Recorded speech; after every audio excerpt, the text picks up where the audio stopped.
শয়তান আর একটা হলো পুরুষ শয়তান। এখন শয়তান কাকে কয় আপনারা চিনেন কিনা? শয়তান দেখছেন আপনারা? আমি তো সব সময় দেখি, আপনারা দেখেন না, এটা কেমন কথা ভাই? আপনাদের এলাকায় যারা কৃষি কাজ করে তাদের কি বলে? জোরে উত্তর দেন একটু। মেয়ে মানুষের মতো উত্তর দেন না, জোরে পুরুষ মানুষের মতো উত্তর দেন। জোরে বলেন, কৃষি কাজ যারা করে, ইমামতি যারা করে, ডাক্তারি যারা করে, বক্তৃতা যারা করে, বক্তা। তাহলে শয়তানি যারা করে, শয়তান। তাহলে শয়তানি যারা করে ওদের নাম শয়তান, এই বলে চেনেন না বলে?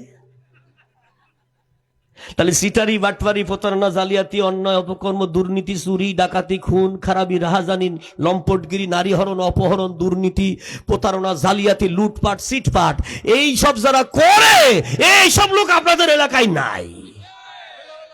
তাহলে আপনি তো তাকাই যখন দেখবেন তখন বুঝতে পারবেন যে তাজা শয়তান হেঁটে বেড়াচ্ছে, তাজা শয়তান গাড়িতে চড়ি ঘুরে বেড়াচ্ছে।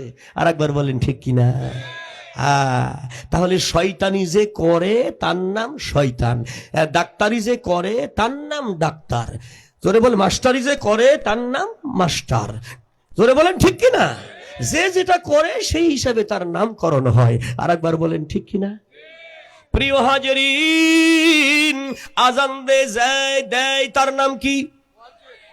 ইমামতি যে করে তার নাম কি? খুতবা যিনি দেয় তার নাম কি? খুব খেয়াল করতে হবে। চুরি যে করে তার নাম কি? যে জুতা চুরি করে তার নাম কি? জুতা চোর। যে গরু চুরি করে তার নাম কি? চোর। যে ছাগল চুরি করে তার নাম কি? চোর। আর যে জাতির পুরা টাকা চুরি করে নিয়ে যায় তার নাম কি? জাতীয় চোর। কথা কয় না। মানে পুরা জাতির যত টাকা আছে সব হজম করে ফেলাইলো। এখন আপনি তাকে কি দিবেন? কি চোর? জোরসে বলেন, আরো জোরে। জোর হলো না। এখন দেশের টাকা দেশের মধ্যে রাখে নাই, বিদেশে পাঠাই নিয়েছে, তাহলে আন্তর্জাতিক জাতীয় চোর। জোরে বলেন ঠিক কিনা? হ্যাঁ, এই শয়তান আমাদের দেশে নাই।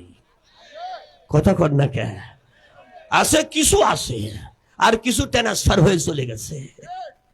কথা কয় না? কিছু আছে আর কিছু গেছে।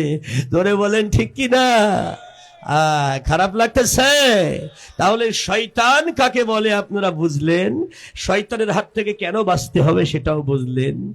শয়তান যে সে কোনোদিন চাবে না কয়েকটা জিনিস, ইদাত্তুখিদাল ফায়ু দিবালান ওয়াল আমানাতু মাগনামান ওয়াজ যাকাতু মাগরামা ওয়া তুল্লিমানি গায়রাদ্দিন। চারটি কাজ শয়তান পছন্দ করবে না। আরেকবার বলেন আল্লাহু আকবার। যখন তার কাছে আমানত রাখবে, রাষ্ট্রের আমানত, দেশের আমানত, ব্যক্তিগত আমানত, যাই রাখেন না কেন, আমানতের খেয়ানত করে খতম করে ফেলবে। জোরে বলেন ঠিক কিনা? আর যখন শিক্ষার কথা বলবেন, যে শিক্ষার মধ্যে আল্লাহ চেনা যায় না, রসুল চেনা যায় না, ওই শিক্ষা আমদানি করে শয়তানি শিক্ষা চালু করবে। আর একবার বলেন ঠিক কিনা? আর মানুষের অর্থ করি গনিমত মনে করে লুটপাট করে খেয়ে নিবে।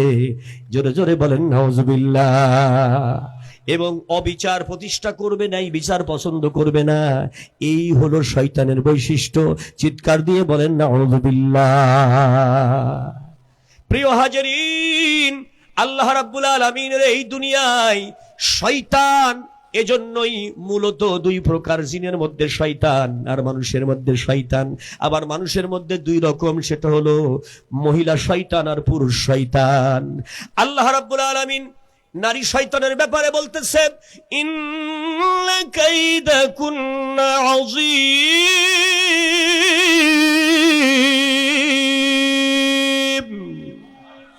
মনে রেখো মুসলমান, নারী শয়তানের চক্রান্ত হয় মারাত্মক।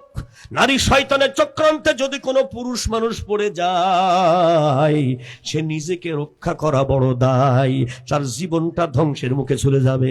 যেমন আদম নবীকে শয়তান ভর করলো হাওয়ার উপরে, হাওয়ার চক্রান্তে ওকে কাজে লাগাইয়া এবার আদম নবীকে চিৎ করে ফেলাইছে, আদম নবীকে পর্যন্ত ফ্যাসাদের মধ্যে ফেলাই দিছে।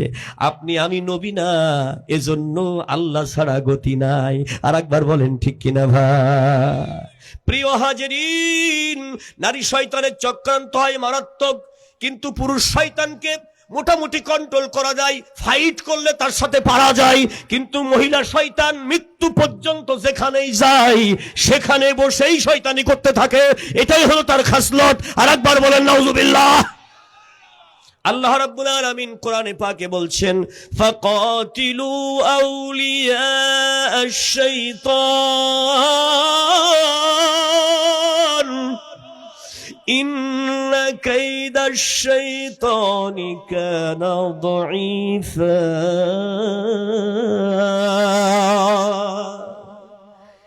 শয়তানের সঙ্গে তোমরা যুদ্ধ চালাও প্রাণান্তকর, কখনোই ওকে ছাড় দিও না। নিশ্চয় শয়তানের চক্রান্ত দুর্বল, আমি আল্লাহর কাছে তোমাদের কাছেও দুর্বল। তাফসীরে বর্ণনা রয়েছে এটা পুরুষের ক্ষেত্রে প্রযোজ্য, কিন্তু নারী শয়তানের ক্ষেত্রে বলা হয়েছে ইন্না কাইদাকুন্না আযীম। নারীর চক্রান্ত বড় মারাত্মক। নারী শয়তান যদি কোনো ব্যক্তির উপরে ভর করে, ওই ব্যক্তির জীবন ধ্বংস হয়ে যাবে, ও আর কোনোদিন সমাজে মুখ তুলে সম্মানের সাথে বাঁচতে পারবে না। নারী শয়তান যদি কোন সমাজের উপরে আসে, কোন পরিবারের উপরে আসে, ওই পরিবারে ভাই ভাতিজা, নিজের আত্মীয় স্বজন, মা বাবা, ভাই বোন সব টুকরো টুকরো তছনছ হয়ে যাবে এক শয়তানের কারণে। এরকম নাই? জোরে বলেন। যত সুদৃঢ় বন্ধন থাক না কেন, ও ধ্বংস করে ফেলবে। বাপের সাথে মার লাগাবে, মার সাথে ভাই লাগাবে, ভাইয়ের সাথে ভাবির লাগাবে, লাগায়া দিয়া পুরা পরিবারকে খণ্ড বিখণ্ড করে কাচের মতো টুকরা টুকরা করে ফেলবে, একদম ধ্বংস করে ফেলবে। আর একবার বলেন আল্লাহু আকবার। জমিদাররে ফকির বানাবে, কোটিপতিরে ফকির বানায় ফেলবে।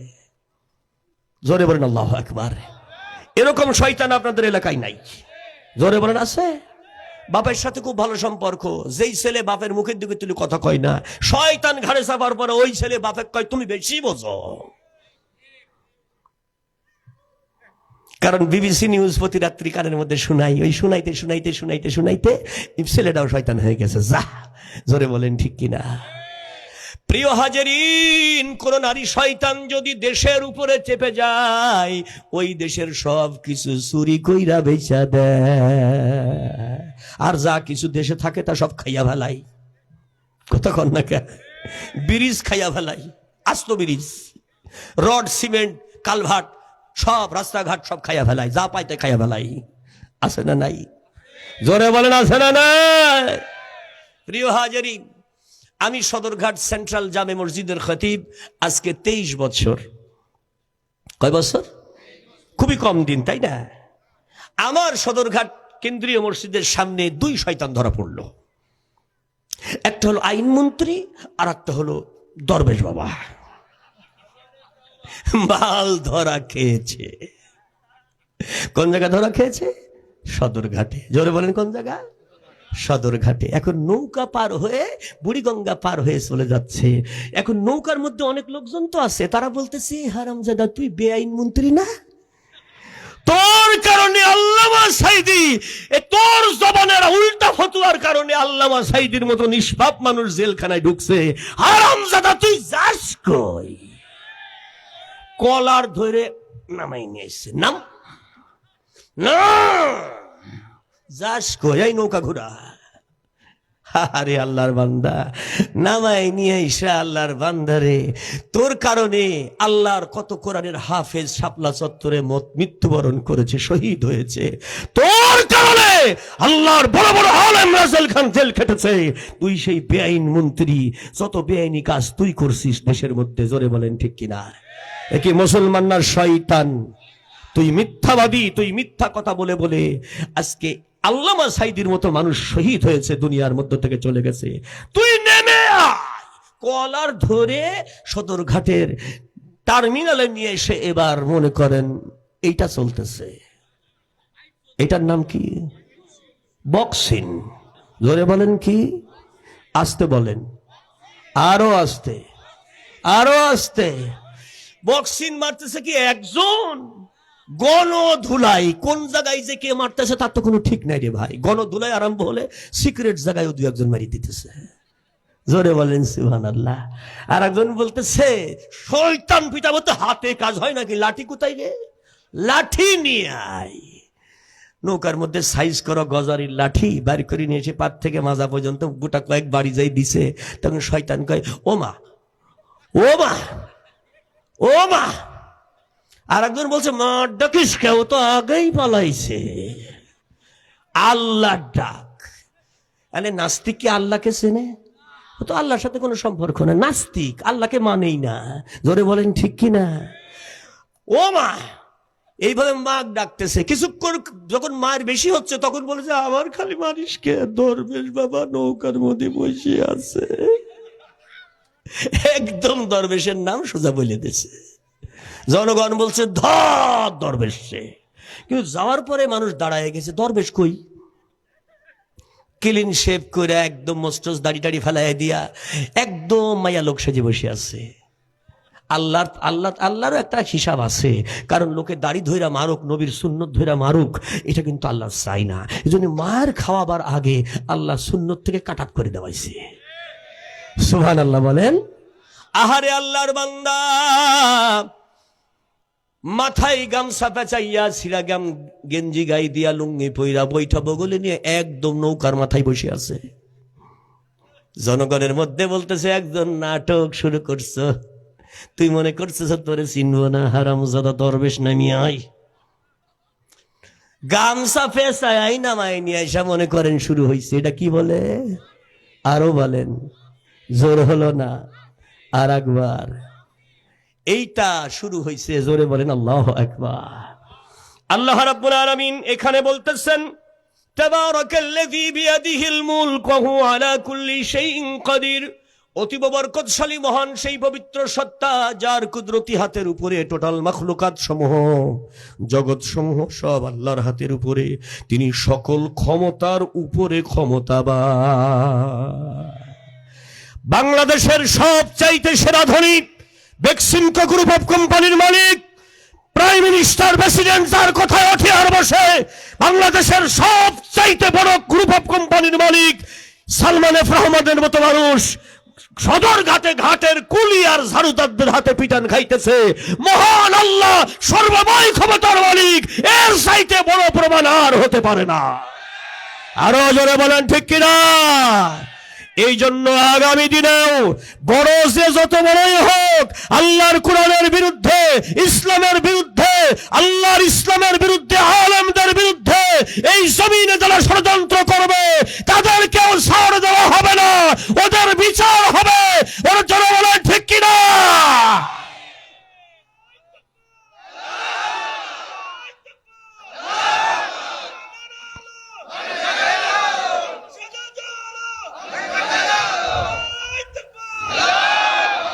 তকবীর দিলেন, কিন্তু তকবীরটা আসতে হইল কেন?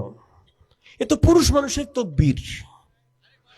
এমন একটা তাকবীর দিবেন, তাকবীরের আওয়াজে শয়তান জানোর বঙ্গোপসাগর পার হয়ে যায়। লিল্লাহ তাকবীর, নারায়ে তাকবীর। আল কোরআনের আলো সংসদে জালো, দিলে দিলে জালো, নারায়ে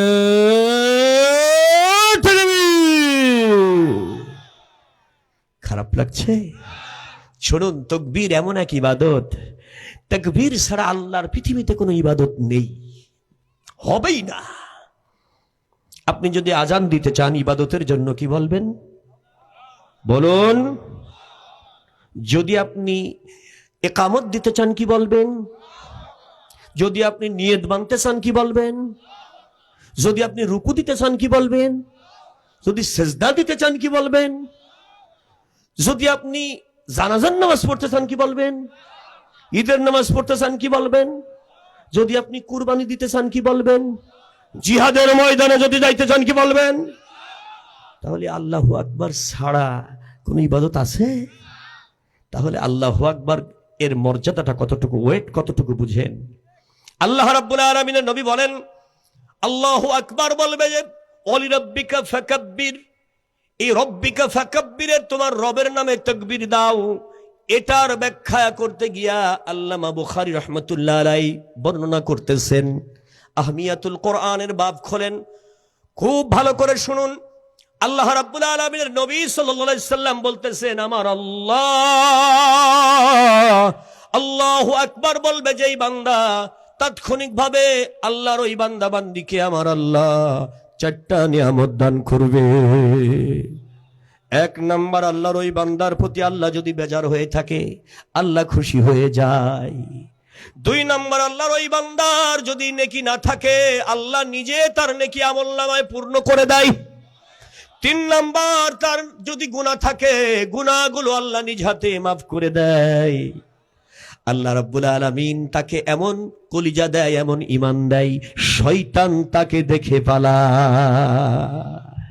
তাহলে এই তিনটা নিয়ামত পাওয়া, চারটা নিয়ামত পাওয়ার জন্য ইবাদতের প্রতিটি পরতে পরতে, নামাজের প্রতিটি পরতে পরতে আল্লাহু আকবার আল্লাহু আকবার আল্লাহু আকবারের ব্যবহার রাখা হয়েছে, যাতে বান্দা নামাজ শেষ হওয়ার আগেই যেন তার জীবনের গুনাহ মাফ হয়ে যায়। জোরে বলবেন আল্লাহু আকবার। প্রিয় হাজিরিন, নারী শয়তান যেখানেই যায় সেখানেই শয়তানি করতে থাকে। 5 তারিখে শয়তান একটা পালাইছে, বাংলাদেশের বড় শয়তান, কিন্তু পালায়ে গিয়া ওই দেশে গিয়ে আবার শয়তানি শুরু করছে। জোরে বলেন ঠিক কিনা? এখন ওই দেশের মুদ খাওয়া মুদির লোকজন, কি খাওয়া? মুদ খাওয়া বোঝেন তো? ওরা গরুর মুদ খায়। গরুর মুদ খাওয়া মুদির লোকজন বর্ডারের বিভিন্ন জায়গায় এসে বলতেছে, জয় শ্রীরাম, বাংলাদেশ দখল করব। আমি গত 2 সপ্তাহ আগে চাঁপাইনবাবগঞ্জ এলাকায় মাহফিলে গিয়েছিলাম। তো ওখানকার মসজিদের ইমাম সাহেব আমাকে বললেন, হুজুর, আমাদের বর্ডারে সোনা মসজিদ এলাকায় এসে অন্তত 4-5 হাজার মুদ খাওয়া মুদির লোকজন বিএসএফদের সাথে করে নিয়ে এসে ওরা বলছে, জয় শ্রীরাম, জয় শ্রীরাম, বাংলাদেশ দখল করব। আমার তো এই আওয়াজ শুনে সহ্য হলো না। আমি মাইকে, মসজিদের মাইক খুলে দিয়া আল্লাহু আকবার নারায়ে তাকবীরের স্লোগান দিতে লাগলাম। কিছুক্ষণের মধ্যে অন্তত 400-500 মানুষ চতুর্দিকে মসজিদের থেকে এসে পড়লো, মহল্লা থেকে। হুজুর কি হয়েছে, আপনি এরকম তাকবীর দিচ্ছেন, নারায়ে তাকবীর বলছেন, ব্যাপারটা বুঝলাম না। বলছে, বর্ডারে আমাদের সীমান্তে এসে ওই মুদ খাওয়া মুদির লোকজন বলছে, জয় শ্রীরাম, বাংলাদেশ দখল করে নেব। আমি তো এটা সহ্য করতে পারি না। আপনারা কে কে আছেন আমার সঙ্গে যাবেন, নারায়ে তাকবীর দিয়া প্রয়োজনে জীবন দেব, কিন্তু ওদেরকে তাড়া করে ভারতে পাঠাই দিয়ে আসবো। আর একবার বলেন আল্লাহু আকবার। বলছে, কথা বলার সাথে সাথে 500-700 মানুষ, ওরা লাঠি ফাটা, দা, কুদাল, খুন্তা, বটি যার হাতে যা ছিল তাই নিয়ে আমার সঙ্গে দৌড় দিল।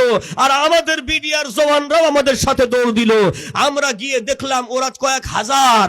আমরা যখন তাকবীর দিলাম, নারায়ে তাকবীর, বাংলাদেশের বিডিআর জওয়ানরাও নারায়ে তাকবীর দিছে। জোরে বলেন সুবহানাল্লাহ। ওরা যখন নারায়ে তাকবীর দিয়ে আল্লাহু আকবার দিয়ে দাবড় দিছে, বলছে, হুজুর দাবড় যখন দিয়েছি, এক দাবড়ে ওরা খিচিয়ে দৌড়। কি দৌড়? খিচিয়ে দৌড়। এমন দৌড় দিচ্ছে না হুজুর, 5 কিলোমিটার ওদের ভারতের ভিতরে ঢুকিয়ে দিয়ে এসেছে। ভারতের বর্ডার পার করে আর 5 কিলোমিটার ঢুকাই দিয়ে আসছে। আর একবার বলেন সুবহানাল্লাহ। কারণ তাকবীর দিলে একজন মানুষ 100 জন হয়ে যায়। জোরে বলেন সুবহানাল্লাহ। আরো জোরে বলেন আল্লাহু আকবার। ও মিয়া, এই বাংলার জমিন এমন একটি জমিন, যেই জমিনে আল্লাহর নবীর উম্মতে ভরা। এত অল্প জায়গায় এত বেশি নবীর উম্মত আর পৃথিবীতে কোথাও নেই। জোরে বলেন ঠিক কিনা? এত অল্প জায়গায় এত বেশি কোরআনের আলেম আল্লাহর পৃথিবীতে আর কোথাও নেই। এত অল্প জায়গায় এত বেশি আল্লাহর কোরআনের হাফেজ পৃথিবীতে আর কোথাও নেই। এত অল্প জায়গায় এত বেশি মসজিদ আর মসজিদের মিনার আজানের ধ্বনি পৃথিবীতে আর কোথাও হয় না। এত অল্প জায়গায় এত বেশি পরিমাণ আল্লাহর আলেম, কোরআনের আলেম পৃথিবীতে আর কোথাও নেই। আর একবার বলেন ঠিক কিনা? তাহলে এই জমিনের প্রতি ইঞ্চি জায়গা আজানের ধ্বনিতে প্রতিধ্বনিত হয়। সেই জমিনকে মুদি দাদার মুদ খাওয়া গোষ্ঠী দখল করে নিতে চায়। ও মিয়া, ওদেরকে মোকাবেলার জন্য প্রয়োজন হলে যদি জান দেওয়া লাগে, মাল দেওয়া লাগে, রক্ত দেওয়া লাগে, তবুও ওদেরকে ছাড় দেওয়া হবে না। এই জমিনের 1 ইঞ্চি জায়গা দখল করতে দেওয়া হবে না। এদেশের মা বোন, আলেম ওলামা, আল্লাহর কোরআন, ইসলাম, মসজিদ, মাদ্রাসার ইজ্জত রক্ষা করার জন্য প্রয়োজনে জীবন দিতে কে কে রাজি আছো? 2 হাত তুলে আল্লাহকে দেখা।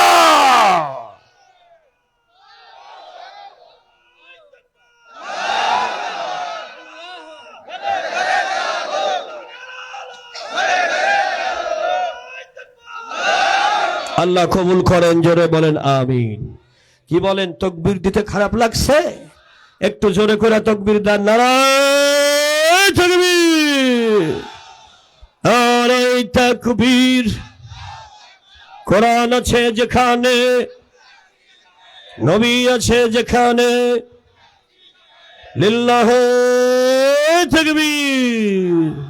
জিকির হবে লা ইলাহা, জোরে লা ইলাহা, সবাই লা ইলাহা, লা ইলাহা ইল্লাল্লাহু মুহাম্মাদুর রাসূলুল্লাহ। আল্লাহুম্মা সাল্লি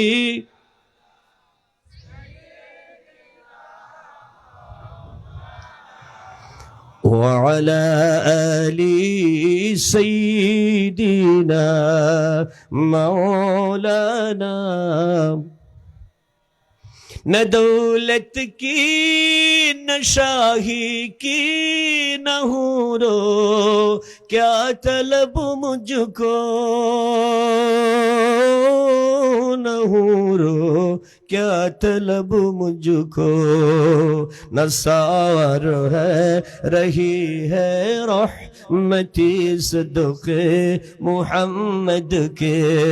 ला इलाहा, সবাই লা ইলাহা, লা ইলাহা ইল্লাল্লাহু মুহাম্মাদুর রাসূলুল্লাহ সাল্লাল্লাহু। আল্লাহ রাব্বুল আলামিন আমাদের এই জীবনটা দিয়েছেন নেক আমল করার জন্য, জোরে বলেন ঠিক কি না? আল্লাহ রাব্বুল আলামিন বলেন, الذي خلق الموت والحياة ليبلوكم أيكم أحسن عملا। আমি আল্লাহ রাব্বুল আলামিন সর্বপ্রথম তোমার মৃত্যুর সময় নির্ধারণ করেছি, সৃষ্টি করেছি, এরপরে তোমাকে হায়াত নামক নির্ধারিত সময় দান করেছি। লিয়াবলুয়াকুম আইয়ুকুম আহসানু আমালা, এজন্যই যে তোমরা কে কত বেশি আহসান আমল, ভালো আমল করবে, ভালো কাজ করবে, ভালো ভালো নেক আমল করে তোমরা আমার কাছে সঠিক সময়ে মৃত্যুবরণ করে চলে জান্নাতে চলে আসবে, এটার জন্য তোমাকে হায়াত দেওয়া হয়েছে। জোরে জোরে বলেন মারহাবা। আমি আপনাদেরকে বলছি, আল্লাহ রাব্বুল আলামিনের এই দুনিয়াতে শয়তান যত কিছু আছে তার মধ্যে নারী শয়তান হলো মারাত্মক, যার চক্রান্ত থেকে বাঁচা যায় না। আরেকবার বলেন ঠিক কিনা? আপনি যদি এই বিষয়টি আরো ভালো করে বুঝতে চান, তাহলে আপনাকে সূরা ইউসুফটা ভালো করে পড়তে হবে। ইউসুফ আলাইহিস সালাম কিভাবে নারীর চক্রান্তে পড়লেন, বিনা অপরাধে জেল খাটলেন। আরেকবার বলেন আল্লাহু আকবার। আল্লাহ রাব্বুল আলামিনের নবী হযরত ইউসুফ আলাইহিস সালাম, আল্লাহ রাব্বুল আলামিনের নবী ইয়াকুব আলাইহিস সালামের সন্তান, জোরে বলেন আল্লাহু আকবার। ইয়াকুব আলাইহিস সালামকে আল্লাহ নির্দেশ দিলেন, ইয়াকুব নবী, তুমি বৃদ্ধ হয়ে গেছো, এই মুহূর্তে তোমার যে কোনো সময় মৃত্যু হতে পারে, তবে ইব্রাহিম খলিলুল্লাহ তোমার দাদা, তাকে আমি জান্নাতি যেই জামাটা উপহার দিয়েছিলাম, ওই জান্নাতি নিয়ামতটা ইসহাকের কাছে ছিল, সেখান থেকে তুমি পেয়েছো। ওই জামাটা তোমার সন্তান ইউসুফের বয়স এখন 7 বছর 8 মাস, অর্থাৎ প্রায় 8 বছর। এই মুহূর্তে তুমি ইউসুফের গলায় জামাটা একটা মাদুলির, লোহার মাদুলির মধ্যে ঢুকায়া দাও। ইউসুফকে যখন তার ভাইয়েরা কূপের মধ্যে ফেলে দিবে রে, আমি ওই কূপের ভেতর থেকে এই জান্নাতি জামা গায়ে দেওয়াইয়া মিশরের রাজধানীতে ওকে পাঠিয়ে দেব। এ খেলা খেলে কে? জোরসে বলেন আর একবার। প্রিয় হাজিরিন, হযরতে ইয়াকুব নবী জান্নাতি জামাটা আস্তে আস্তে করে ভাঁজ করতেছে। কাগজের মতো ভাঁজ যত করে তত ছোট হয়, তত ছোট হয়, তত ছোট হয়। জান্নাতি জুব্বাটা একটা মাদুলির মধ্যে ঢোকার মতো পরিবেশ হয়ে গেছে।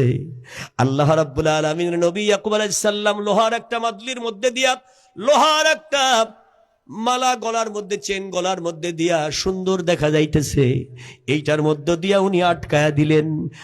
আর এইটা কূপের মধ্যে কাজে লাগাবেন, এটা আল্লাহ জানিয়ে দিলেন। জোরে বলেন মারহাবা। হযরতে ইউসুফ আলাইহিস সালাম কূপের ভিতরে, এদিকে বণিকেরা পানির জন্য কূপের মধ্যে বালতি ফেলেছে লম্বা রশি দিয়া। আল্লাহ রাব্বুল আলামিন বললেন, জিবরিল অতি দ্রুত বালতির মধ্যে আমার ইউসুফকে বসায়া দাও। জান্নাতি জামাটা ওর গলার লকেটের ভিতরে আছে, তাবিজের ভিতরে আছে, ওটা সুন্দর করে খোলো। এরপরে আমি আল্লাহ নিজ কুদরতি হাতে জামাটা ইউসুফের শরীরে যেমন ফিটিং হয় সেই রকম আমি ব্যবস্থা করে দেব। জোরে বলেন মারহাবা। বড়দের জামা ছোটদের গায়ে হওয়ার মতো এমন একটা জামা আল্লাহ যার গায়ে উপযুক্ত মনে করবে, ও জামা তার গায়ে ফিটিং হয়ে যাবে। জোরে বলবেন না সুবহানাল্লাহ। আল্লাহ রাব্বুল আলামিনের নবী হযরত ইউসুফ আলাইহিস সালামকে বালতির মধ্যে বসিয়ে দেওয়া হলো। আল্লাহর মেহেরবানিতে পথিকেরা মনে করলো, সওদাগরেরা মনে করলো বালতি তো ভরে গেছে, তাড়াতাড়ি করে উঠাই। পানির পরিবর্তে বালতির মধ্যে রাজপুত্র উঠে আসলো। কি সুন্দর তার চেহারা, কি সুন্দর তার জামা। জোরে জোরে বলেন মারহাবা। ওরা নিয়ে গেল মিশরের বাজারে। এখন আজিজে মিশর তার বউ সাথে করে মার্কেটিং করতে আসছে। তখন গোলাম কেনা বেচা হতো। ইউসুফ নবীকে দেখার সাথে সাথে তার চোখে ধরে গেছে, বলে এই গোলামটা আমি কিনবো। কিন্তু সওদাগরেরা বলে, ওগো আজকে মিশরের স্ত্রী জুলাইখা, তোমার পক্ষে এটা কেনা সম্ভব না, কারণ তুমি বাদশার স্ত্রী নও, তুমি হলে খাদ্যমন্ত্রীর স্ত্রী, কোনোদিন কিনতে পারবা না। কারণ এই গোলামের এত দাম, স্বর্ণের ওজনে বিক্রি হবে। জোরে জোরে বলেন মারহাবা। বলল কি, আমি মন্ত্রীর বউ, আমি পারবো না, এটা হইতে পারে? ওকে দাড়িতে উঠাও, ওর ওজনে আমি সোনা দিয়ে কিনবো। জোরে কোন আল্লাহু আকবার। তাফসীরে আসছে হযরত ইউসুফ আলাইহিস সালাম এক দাড়িতে, আর সোনা দেওয়া হলো বস্তাবন্দি করে আর এক দাড়িতে। ইউসুফ আলাইহিস সালামের ওজনে সোনা দিয়া আজ মিশর তার বোর কথা মতো ইউসুফরে কিনে রাজদরবারে নিয়ে গেল। জোরে বলবেন না আল্লাহু আকবার। কারণ বউ যা চাইছে, এ চাওয়ার দাম কোটি টাকা। তা যদি ঘর বাড়ি বেঁচে দিতে হয় তাও দিয়ে দেবো। কতক্ষণ না বোর কথা মতো যদি বাপকে যদি খেতাই দিতে হয় বাড়ির থেকে তাও দেবো। বোর কথা মতো যদি মাকে বের করে দিতে হয় তাও দেবো। বোর কথা মতো যদি ভাইয়ের মাথায় লাঠি মারা লাগে তাও মারবো। কারণ বউ হলো আল্লাহর ওলি। এরকম তাজা শয়তান লেডিস আপনাদের এলাকায় নাই?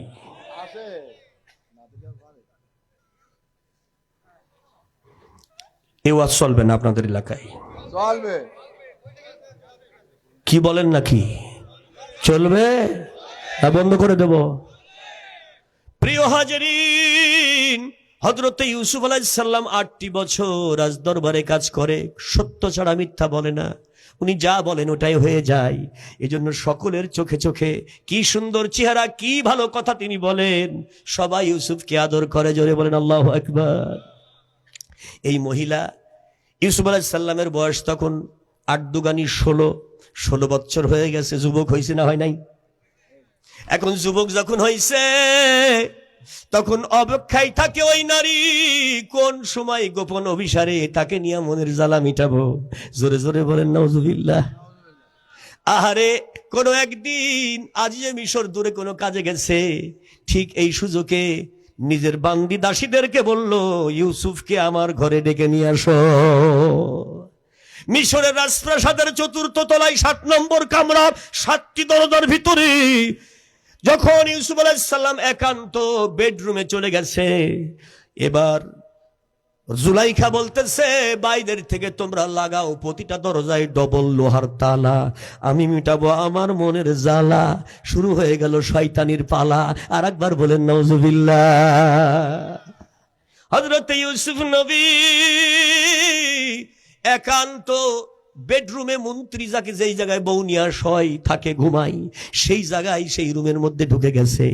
এইবার ওই মহিলা একটি একটি করে নিজের দেহের কাপড় খুলে মাটিতে ছেড়ে দিতেছে, অর্ধনগ্ন হয়ে গেছে। ইউসুফ নবী আর তাকায় থাকতে পারে না, নিজের চোখটা নিচুর দিকে করেছে। কারণ আল্লাহর ওহির বিধান হলো কুল্লিল মুমিনিনা ইয়াগুদ্দুনা মিন আবসারিহিম। আল্লাহু আকবার। মুমিন পুরুষ, তুমি যদি তোমার ঈমান বাঁচাইতে চাও, পরনারীর দেহ দেখা থেকে নিজেকে, চোখটাকে নিম্নগামী করে রাখো। এটা নির্দেশ টাকা সূরা নূরের ভিতরে আল্লাহ পাক বর্ণনা করেছেন।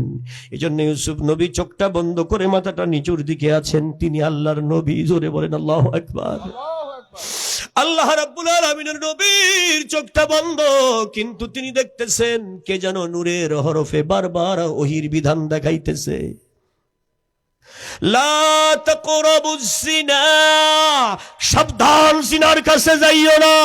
ইন্নাহু ফাহিশা, মারাত্মক ধরনের নোংরা কাজ এইটা, এই কাজ কইরো না। ওয়াসাআস সাবিল,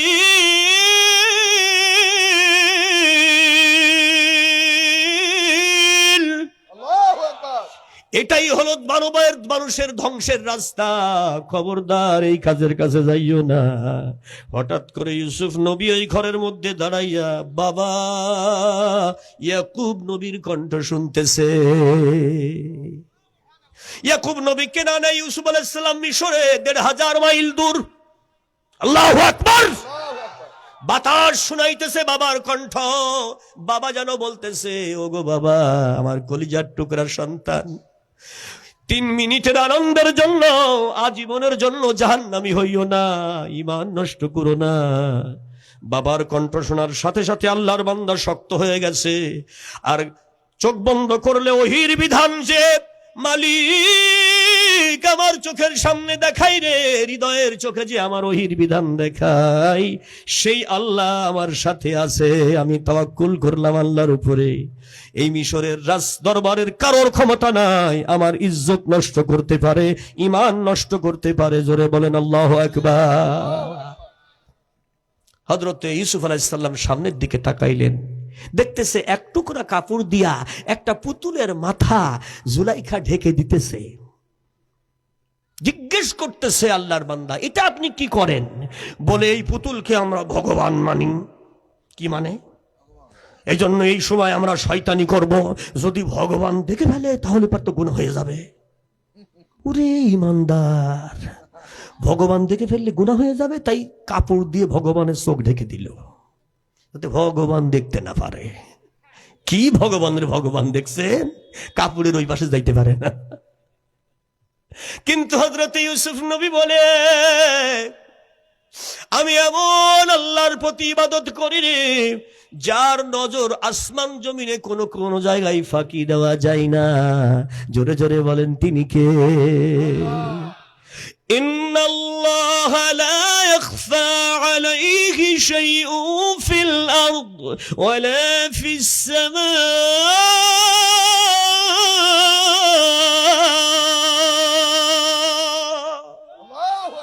নাই নাই রে, আসমান জমিনে এমন কোন জায়গা নাই যে জায়গায় আল্লাহর নজর ফাঁকি দেওয়া যায়। আছে নাকি এমন জায়গা? শুধু আল্লাহর নজর না, আল্লাহর কানও ফাঁকি দেওয়া যায় না। আল্লাহ সব শোনে, সামিউম বাসীর, সব শোনে, সব দেখে। জোরে বলেন সুবহানাল্লাহ। আল্লাহ পাক বলছেন, লা ইয়ালফিযু মিন কওলিন ইল্লা লাদাইহি রাকীবুন আতীদ।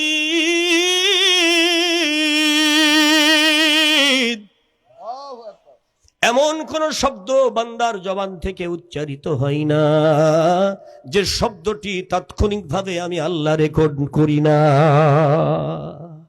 বাঁচাইতে পারবে না নিজেকে, তোমার জবানের প্রতিটি কথা রেকর্ড হচ্ছে। আর একবার বলেন আল্লাহু আকবার। কিরামুন কাতিবিন, 2 ফেরেশতা প্রতি মুহূর্তে তোমার আমল লিখে যাচ্ছে। কিরামান কাতিবিনা ইয়ালামুনা মা তাফআলুন, তুমি চাই করো সব লিপিবদ্ধ হচ্ছে। আর একবার বলেন সুবহানাল্লাহ। এখন ইউসুফ আলাইহিস সালাম, ওই মহিলা কই, বাইরে লাগানো আছে তালা, আমার মনে জ্বালা মিটাই দিয়ে যাও। 2 হাত বাড়াইয়া অর্ধ উলঙ্গ নারী ভোগ করতে দেয় নিজেকে।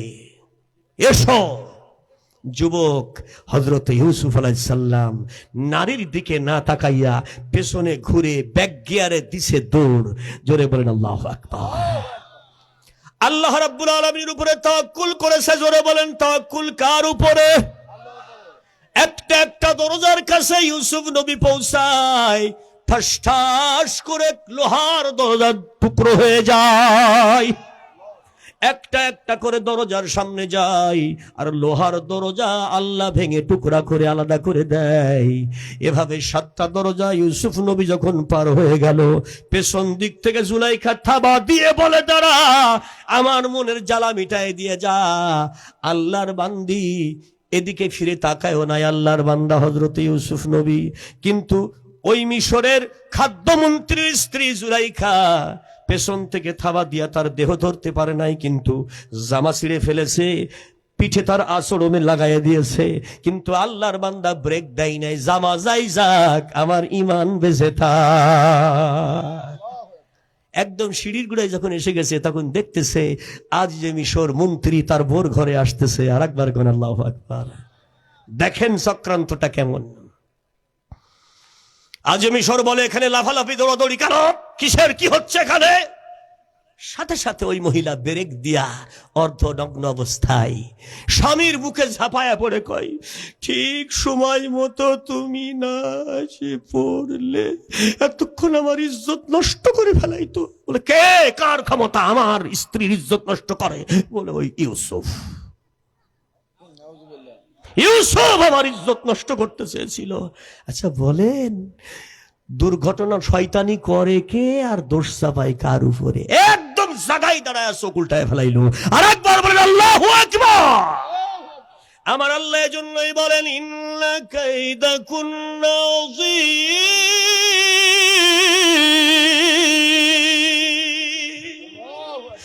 ওই দুনিয়ার আলেম ওলামা, নবী রাসূল, ঈমানদার মুমিন বান্দা, ভালো করে শোন।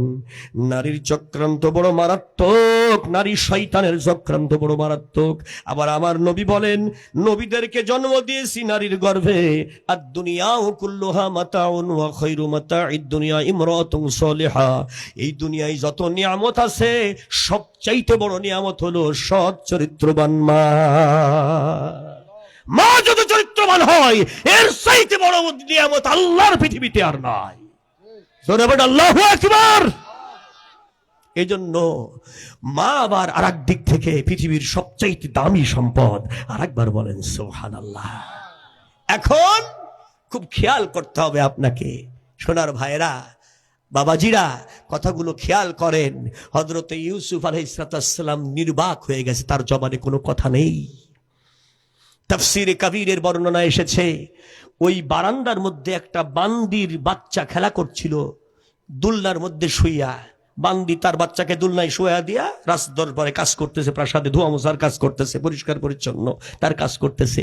এই বান্দির ছোট্ট শিশু বাচ্চা, 6 মাস 7 মাস বয়স, আল্লাহর ওই বান্দা জবানে কথা বলতেছে, আজ যে মিশর, জুলাইখা অপরাধী, তোমার বউ অপরাধী, ইউসুফের কোনো দোষ নাই। এই দুলনার বাচ্চার জবানে কথা বলাই কে? জোরসে বলেন, আরো জোরে। জোরও হলো না। আর একবার। আল্লাহ যখন খেলে তখন এইভাবে খেলে। জোরে বলেন সুবহানাল্লাহ। কিন্তু আজ যে মিশর ক্ষমতাশালী, প্রভাবশালী ব্যক্তি, ক্ষমতার দাপট, কে করে শিশু বাচ্চার কথা সাপোর্ট? বলল, কে অ্যারেস্ট করো, আমার স্ত্রী সম্মানে হাত দেয়, জেলখানায়, গভীর জেলখানার কুয়ার মধ্যে আয়না ঘরে ঢুকায় দাও। যাচাই বাছাইয়ের দরকার নাই। বউ কইছে কোরআনের আয়াত। বউ কি কোরআনের আয়াত কইছে না নাটক করছে? জোরসে বলেন। এই কোরআনের আয়াত মনে করে বউর কথা বিশ্বাস করে নিল, একদম আল্লাহর নবীকে ধরে জেলখানার অন্ধকার কূপে ফেলে দিল। আর একবার বলেন আল্লাহু আকবার। আহা, এজন্য যাচাই বাছাই ছাড়া কোনো কথা বিশ্বাস করা যাবে না। জোরে বলেন আল্লাহু আকবার। প্রিয় হাজিরিন, খুব খেয়াল করতে হবে রে ভাই। আল্লাহ রাব্বুল আলামিনের এই দুনিয়ায় নাস্তিক কয়জন মিলিয়া আল্লামা সাইদির বিরুদ্ধে যখন জেনার তহমত দিল। ওই মহিলা বলল, আমি তো কোনোদিন ওনাকে চিনি না, দেখি না, আমি সুখরঞ্জন বালা, কি করে বলবো আমি এই কাজ সে করেছে, আমি তো তাকে চিনিও না, জানিও না, দেখিও না। এজন্য সাক্ষী তাকে নেওয়া হলো না, ওখান থেকে তাকে ভারতে জেলখানায় পাঠিয়ে দেওয়া হলো। জোরে বলেন আল্লাহু আকবার। আল্লাহর বান্দা 13 বছর বিনা অপরাধে জেল খাটলেন, কিন্তু তিনি অন্তরে বারবার বলেছেন, আল্লাহ গো, তুমি যদি আমার মরণ দিও তাহলে শহীদ মৃত্যু দিও। জোরে করে আল্লাহু আকবার। আমাকে শহীদ করে সেই মিছিলে শামিল করে নিও, যেই মিছিলের নেতা আমির হামজা, যেই মিছিলের নেতা আমির হামজা, খুবাইব খাবাব, খোদার ছিল যারা অতি প্রিয়, শামিল করে নিও। জোরে বলেন আল্লাহু আকবার। সেই দোয়াটা কবুল হয় নাই? হয়েছে। তাকে বিস্ফোরক করে ইমাম হাসানের মতো শহীদ করা হয়েছে। আরেকবার বলেন ঠিক কিনা? আরো জোরে বলেন ঠিক কিনা? এই বাংলাদেশের জমিনে বহু আলেমদেরকে বিভিন্ন কায়দায় হত্যা করা হয়েছে, আয়না ঘরে এটা প্রমাণ করতেছে এখন। আরেকবার বলেন আল্লাহু আকবার। ঢাকা শহরে একটা জানাজা পর্যন্ত দিতে সাহস পাই নাই। যদি কোটি কোটি মানুষ রাস্তায় নেমে যায় তাহলে কোনো উপায় নাই, দাবরানি খাইয়া হয়তো বা দিল্লিতে পালাইতে হইতে পারে। কিন্তু আল্লাহর বান্দার সেই কথাটা আল্লাহ কবুল করেছে। জোরে বলেন কয় নাই? চট্টগ্রাম প্যারেড গ্রাউন্ড ময়দানে আরো 10 বছর আগে তিনি বলেছিলেন, আরো 20, 15, 18 বছর আগে তিনি বলেছিলেন চট্টগ্রাম প্যারেড গ্রাউন্ড ময়দানে যে বাংলার জমিনে যারা আল্লাহর কোরআনের কথা বলে, কোরআনের সমাজ চাই, কোরআনের রাষ্ট্র চাই, তাদেরকে মৌলবাদী বলে গালি দিস না রে। এই ভারতের দালালেরা, এমন একটা যদি গালি দিস তাহলে মনে রাখিস আমরা যদি মৌলবাদী হই তাইলে আমরা মূলে আসি, গুড়ায় আসি। তাইলে তোরা হইলি আগাবাদী, তোরা আগায় আসিস। গুড়া ধইরা এমন একটা ঝটকানি দেওয়া হবে, এক ঝটকানিতে দিল্লি গিয়া মামুর বাড়ি পড়বা, আর দেশে আসতে পারবা না। এই দোয়াটা কবুল হয় নাই। কথা কয় কি দোয়া কবুল হয়েছে? হ্যাঁ, আল্লাহর আলেমরা যা বলে তা বুঝে শুনাই বলে। দেখেন ওই দোয়াটাও কবুল হয়ে গেছে। জোরে বলেন আল্লাহু আকবার। আরো জোরে বলেন আল্লাহু আকবার। খুব খেয়াল করে আপনাকে কথাগুলো বুঝে নিতে হবে। আর একবার বলেন, কোরআনের কথা আলেমদের কথাকে মিথ্যা সত্য। সেই দোয়াটাও কবুল হয়ে গেছে। আর একবার বলেন আল্লাহু আকবার। তিনি বলেছিলেন এই জমিনে একদিন কোরআনের রাজ কায়েম হবে। খোদার কসম, বাংলাদেশ আস্তে আস্তে সেদিকেই যাচ্ছে। আস্তে আস্তে এমন পরিবেশ তৈরি হচ্ছে, এদেশের মানুষ যা দেখার ইতিপূর্বে তা দেখে ফেলেছে, কিন্তু দেখা বাকি আছে আল্লাহর কোরআন দিয়ে রাষ্ট্র চালালে কেমন দেখা যায়। এখন সবাই চাইতেছে আল্লাহর আলেমরা কোরআন দিয়ে রাষ্ট্র চালাক, ইসলামের সেবকেরা আল্লাহর কোরআন দিয়ে রাষ্ট্র চালাক। জোরে বলেন আল্লাহু আকবার। সেইটাই বাকি আছে। কি আপনারা রাজি আছেন নাই কোরআন দিয়ে দেশটা চলুক? কারা কারা রাজি আছেন হাত তুলে দেখান।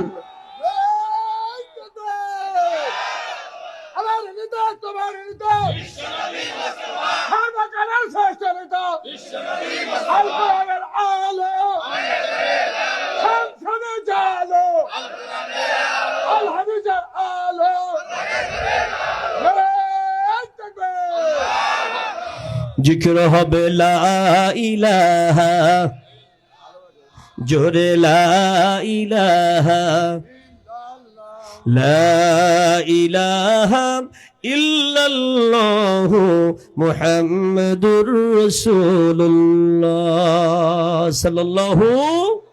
খোলাফায়ে রাশেদার সোনালি দিন কেন যে ফিরে আর আসে না, সকলে পেতার অধিকার কেন যে প্রাণ খুলে হাসে না। জোরে বলেন ঠিক কিনা? কত যে দুঃখে ভরা দুনিয়া,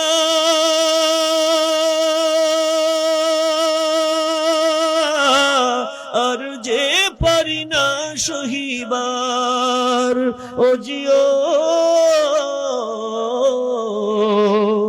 চারিদিকে অন্যায় অবিচার, দুর্নীতি আর শুধু হাহাকার, এই জুলুমের চির অবসান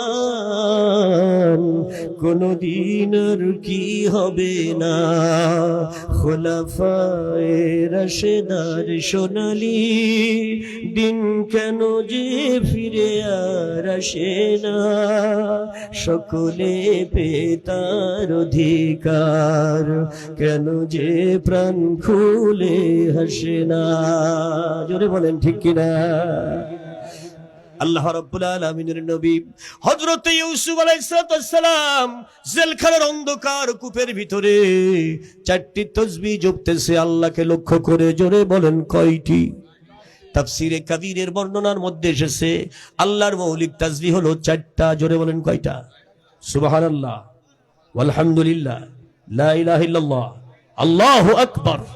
এই চারটি মৌলিক তাসবিহ যখন উনি পাঠ করছেন তখন হঠাৎ করে সংবাদ এসে গেল, একটা সুসংবাদ। জোরে জোরে বলেন মারহাবা।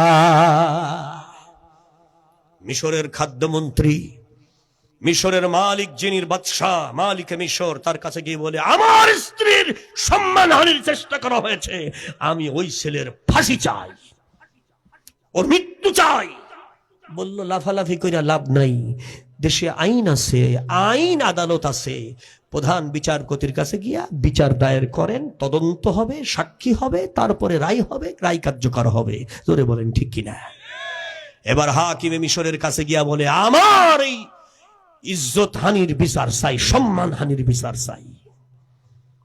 বললো ঠিক আছে, মামলা নেওয়া হলো, অপেক্ষা করুন।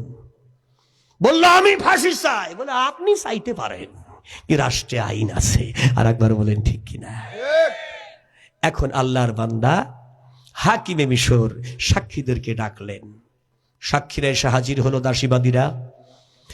এই টকবগে যুবক ছেলে রাজপ্রাসাদের চতুর্থ তলায় মন্ত্রীর বোর ঘরে গেল কি করে?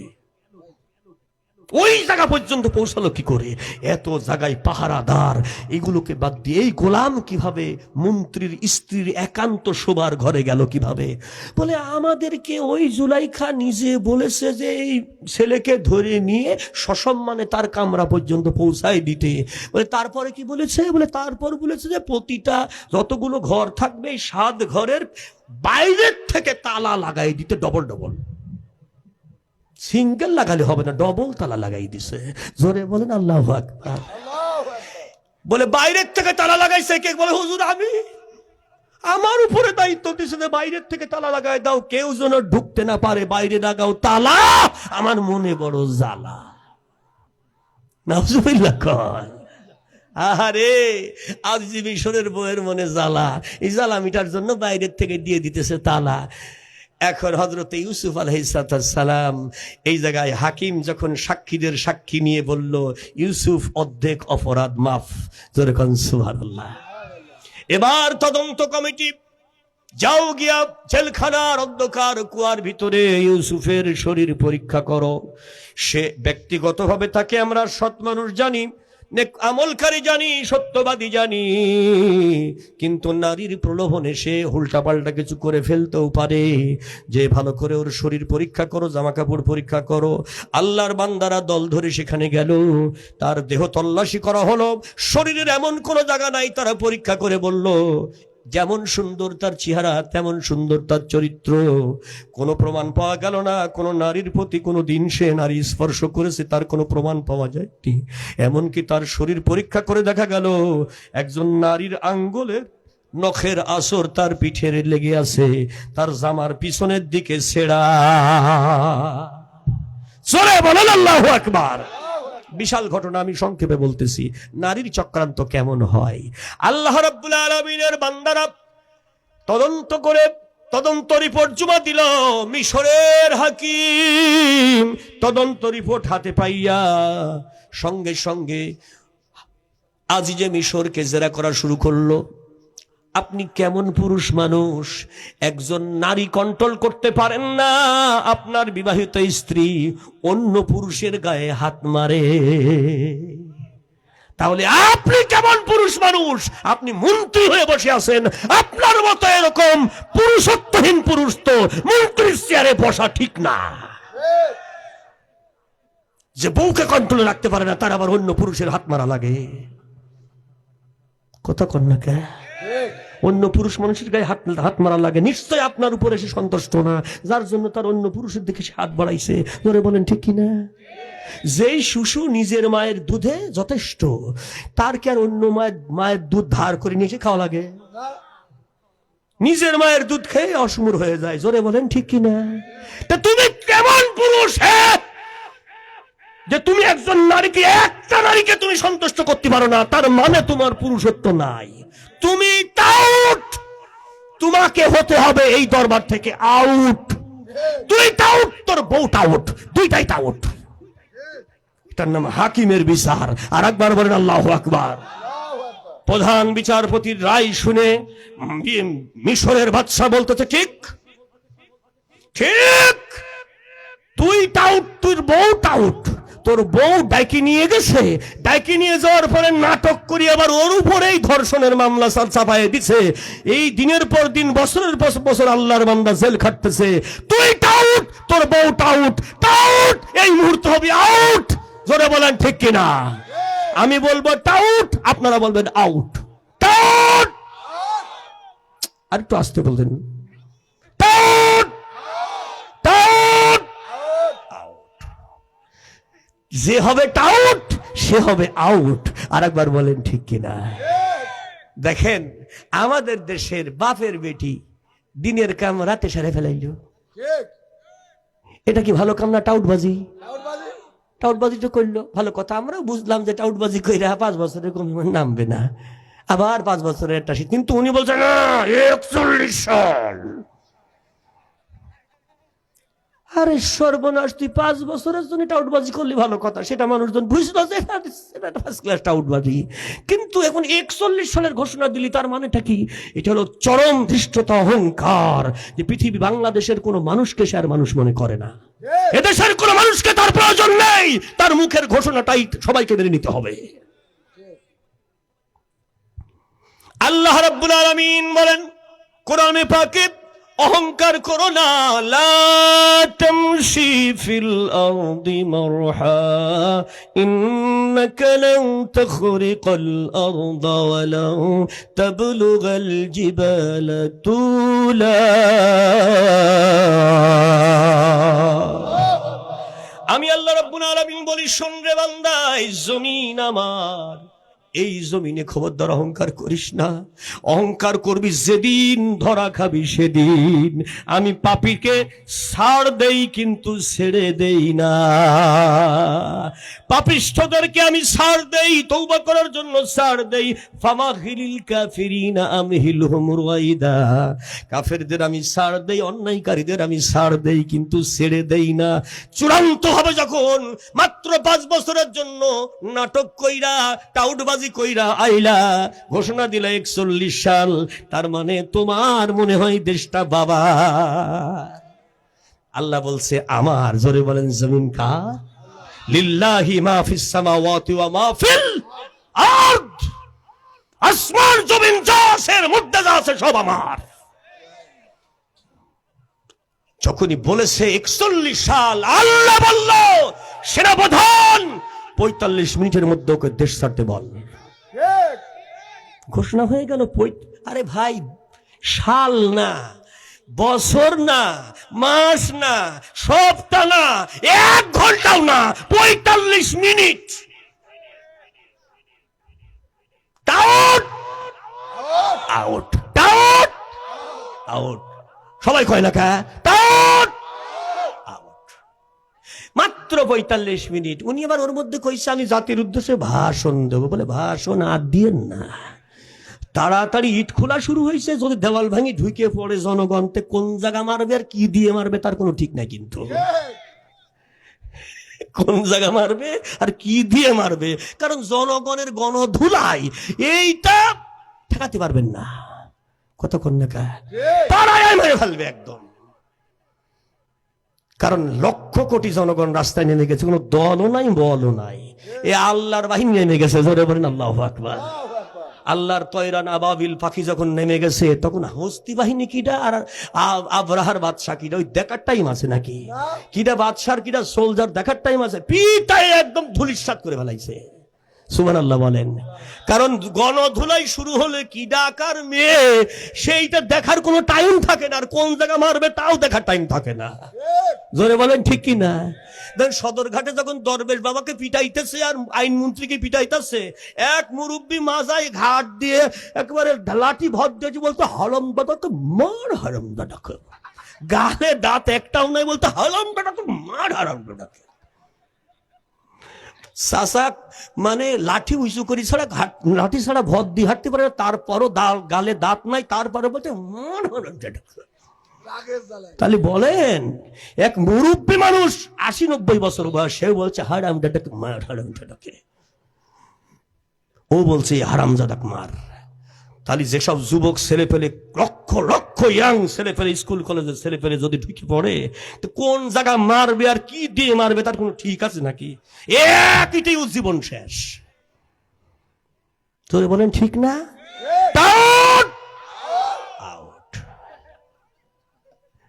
কিন্তু আমার দেশের বড় বড় দল হই হুল্লা চেঁচামেচি মিটিং মিছিল এই সেই করেছে, বাহিনী দিয়ে ব্রাশ ফায়ার করে এই পানি গরম পানি এই সেই মেরে টেরে ঠান্ডা করে ফেলাইছে।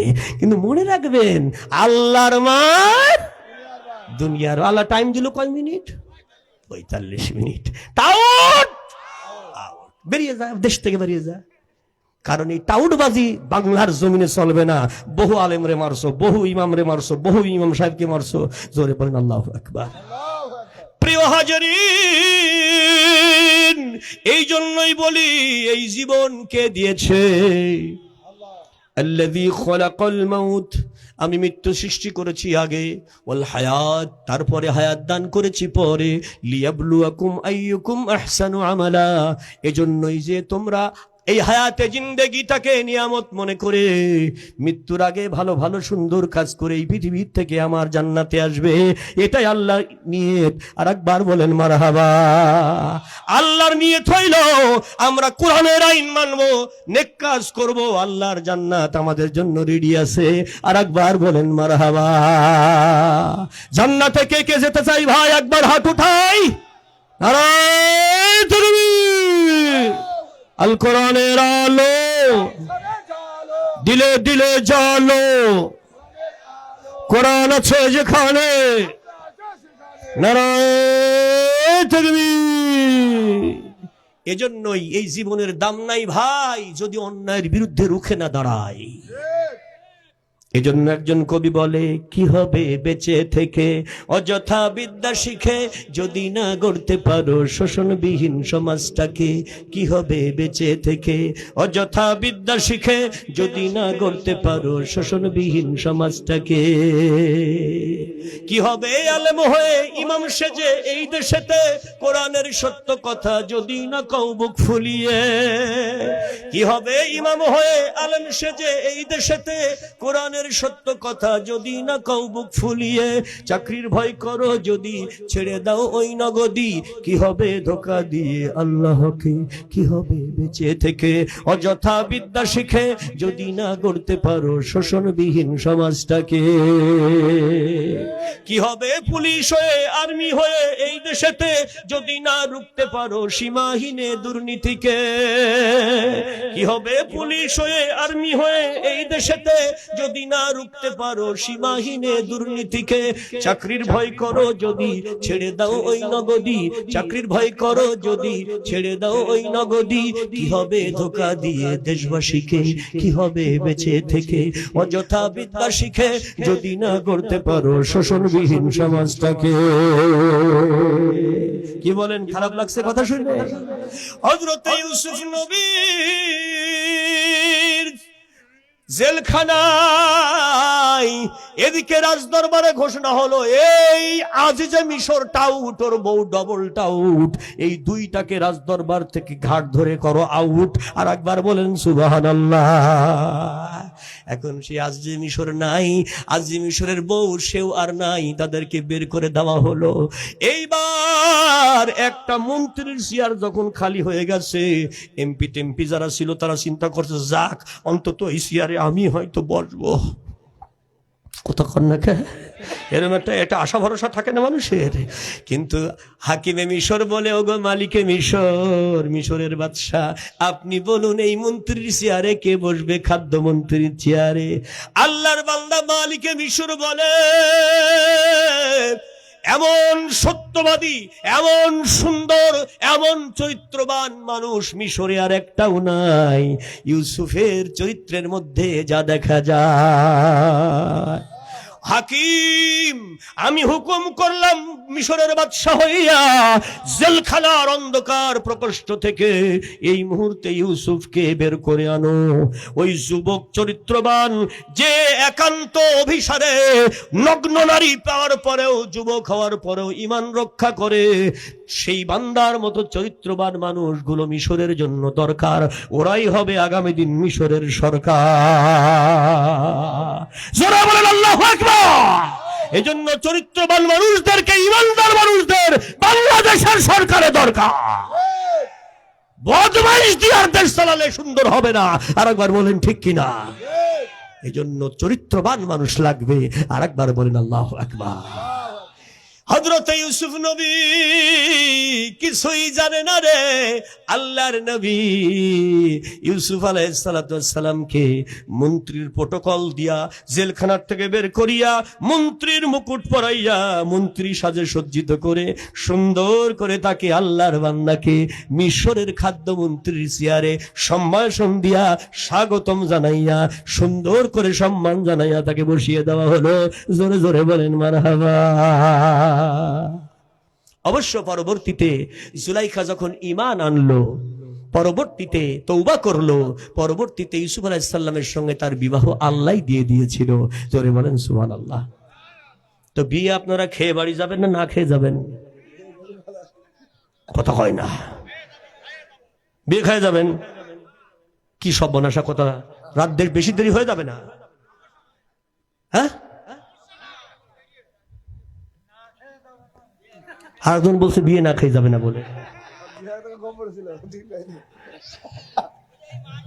একটা তাকবীর দেন, লিল্লাহি তাকবীর। আহা, আল্লাহর বান্দারা, আপনাদের এখানে একটা মাদ্রাসা হইতেছে মনে হয় না? কি নিয়ত করছেন না মাদ্রাসা হওয়ার জন্য? আমাকে বলা হয়েছে যে মাদ্রাসা একটা হবে, মাদ্রাসার জন্য যদি কেউ পারে হাত খুলে দান করবে। আমি 5 মিনিট আপনাদের কাছ থেকে সময় চেয়ে নিলাম। ওই মাদ্রাসাটার একটা ফান্ড ক্রিয়েট করেন, যতটুকু পারেন আপনারা, যে যা পারেন একটু দেন। ছেলেরা নিজের থেকে উদ্বুদ্ধ হয়ে একটু দায়িত্বশীলের ভিতরে জানতো, যে যা পারেন ওই মাদ্রাসাটার, কোরআনের মাদ্রাসার জন্য দেন। একটা ফান্ড হোক, আমিও পারবো দেবো ইনশাল্লাহ। লিল্লাহি তাকবীর। উঠবেন না, উঠবেন না, উঠবেন না। আমি আলোচনা বন্ধ করছি না। লিল্লাহি তাকবীর। আমার পক্ষ থেকে মাদ্রাসার জন্য 500 টাকা রইল, আল্লাহ কবুল করেন। সবাই দেন, সবাই দেন। জিকির হবে লা ইলাহা, জোরে লা ইলাহা ইল্লাল্লাহ, লা ইলাহা। জি, অর্জুনতলায় নুরানি মাদ্রাসা ইনশাআল্লাহ। লিল্লাহি তাকবীর। আমি বলবো দানকারীরা, আপনারা বলবেন জিন্দাবাদ। মা বোনদের মধ্যেও আপনারা 2-1 জন কালেকশন কইরা টাকাগুলো, মাদ্রাসার টাকাগুলো একটু মঞ্চে পৌঁছায় দেন। শুধুমাত্র 5 মিনিট সময় দিলাম, 5 মিনিট একটু জিকির করেন, এরপরে আমি বিয়েটা পড়ায় দেবো ইনশাআল্লাহ। জিকিরে জিকিরে দান করেন, কোরআনের জন্য দান করবেন। লা ইলাহা ইল্লাল্লাহ, লা ইলাহা। সবাই লা ইলাহা।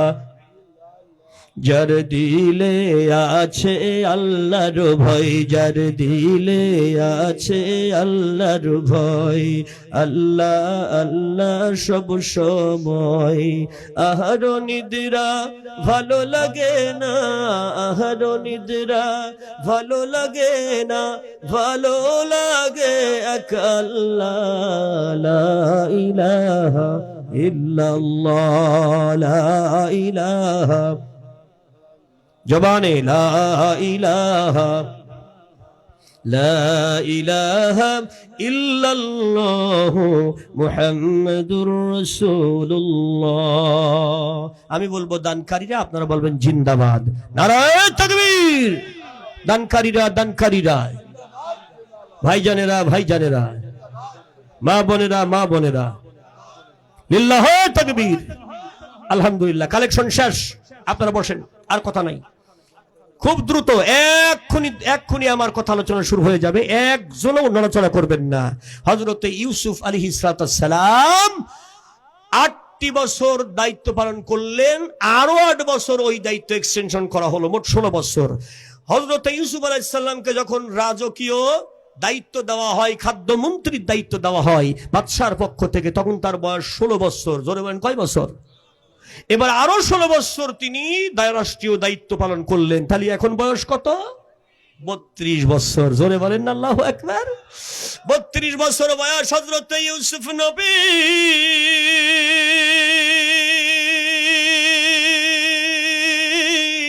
32 বছর বয়সে আল্লাহর বান্দা, এর মধ্যে 16টা বছর খাদ্যমন্ত্রীর দায়িত্ব পালন করতেছে। দেশের মধ্যে কোনো খাদ্যের অভাব নাই, কোনো দুর্ভিক্ষ নাই, কোনো অতিবৃষ্টি নাই, কোনো অনাবৃষ্টি নাই, কোনো খরা নাই, কোনো বিপদ নাই, কোনো মুসিবত নাই। দেশটা খুব সুন্দর স্মুথ ভাবে চলতেছে। জোরে বলেন মারহাবা।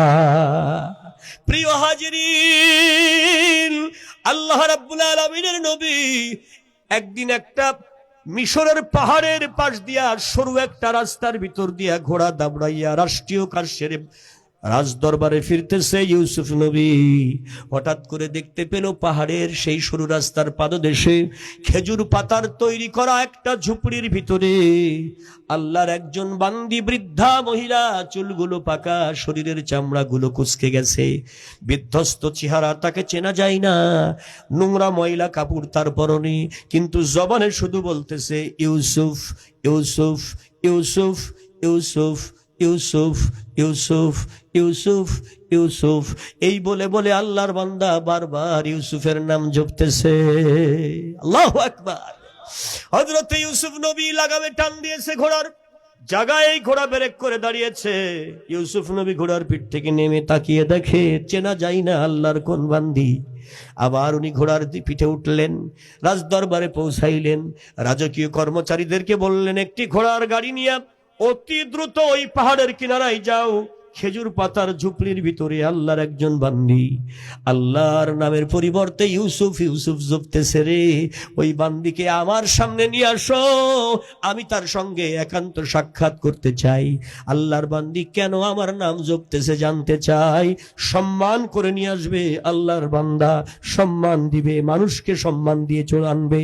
আল্লাহ রাব্বুল আলামিনের বান্দা হযরত ইউসুফ আলাইহিস সালামের কর্মচারীরা তক্ষুনি ছুটলো রাজকীয় ঘোড়ার গাড়ি নিয়ে। হযরতে ইউসুফ আলাইহিস সালামের সামনে কিছুক্ষণের ভিতরে আল্লাহর বান্দিকে নিয়ে এসে হাজির করে দিল। সামনে বসা ইউসুফ আলাইহিস সালামের সামনে জুলাইখা বসা। আল্লাহর বান্দা ইউসুফ নবী বলে, কে তুমি? তোমার পরিচয় বলো।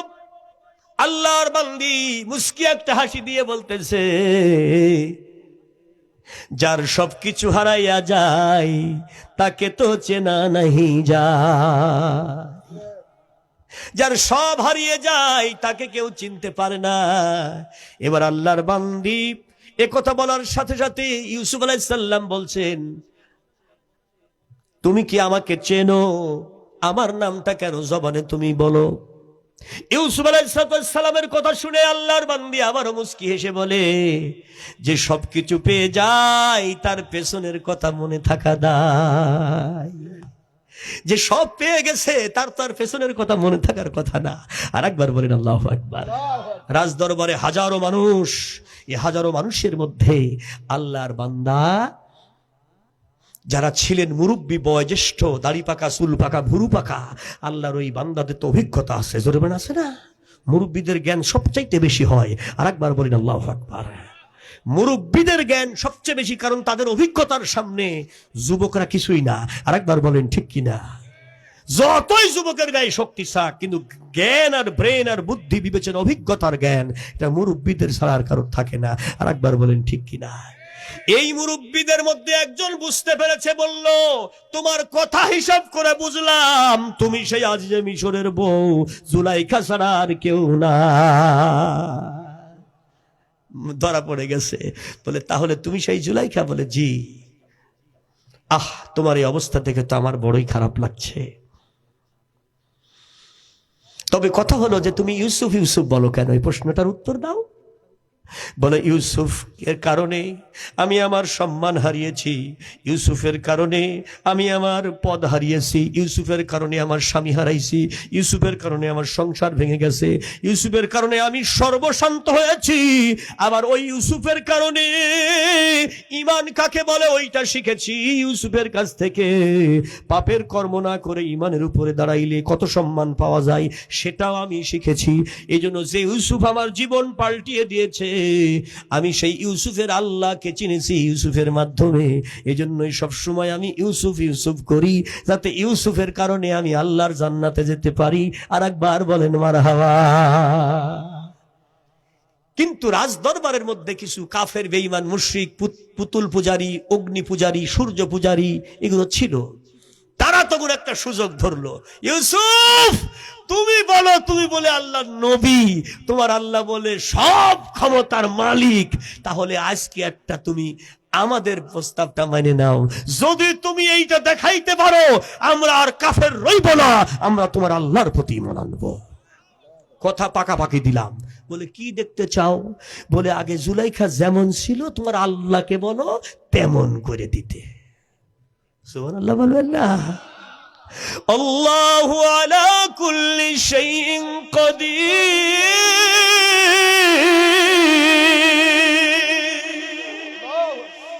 সব ক্ষমতার উপরে আল্লাহর ক্ষমতা। তাই যদি হয় তাহলে জুলাইখা যেমন ছিল তেমন বানায়া দিতে বলো আল্লাহকে। আল্লাহ বলে, সব পারে, তুমি তো কও, তুমি তো আল্লাহর নবী। এখন আসমানের দিকে তাকিয়েছে হযরতে ইউসুফ নবী। জিবরিল আমিন বলে, ওগো নবী, উজিবুদ দাওয়াতাদ দাঈ ইযা দাআন। যখন যেখানে বান্দা যা চাইবে আল্লাহ তার ডাকে সাড়া দিতে রেডি আছে। আল্লাহর বান্দা, আপনি চিন্তা করবেন না, আপনি আপনার গায়ের চাদরটা দিয়া জুলাইখার গোটা শরীরটা ঢেকে দেন, একটু জায়গা যেন বাকি না থাকে। এরপরে আপনি আল্লাহর যে নিয়মে চাইতে বলেছে, নবীরা চাই, সেই নিয়মে আপনি আল্লাহর কাছে কি চাবেন চান। নিজের গায়ের চাদরটা খুলে জুলাইখার সমস্ত শরীর মোড়ায়া দিয়া আল্লাহর বান্দা সালাতে দাঁড়াইলেন। কারণ আল্লাহর কাছে চাওয়ার পদ্ধতি দুইটা। জোরে বলেন কয়টা? আস্তাঈনু বিস-সাবরি ওয়াস-সালাহ ইন্নাল্লাহা মা'আস-সাবিরিন। ধৈর্য এবং সালাতের মাধ্যমে আল্লাহর কাছে চাইতে হয়। আল্লাহ ধৈর্যশীলদের সাথেই থাকেন। জোরে বলেন আল্লাহু আকবার। আল্লাহ রাব্বুল আলামিনের নবী সালাত শেষে দোয়া করতে শুরু করলেন,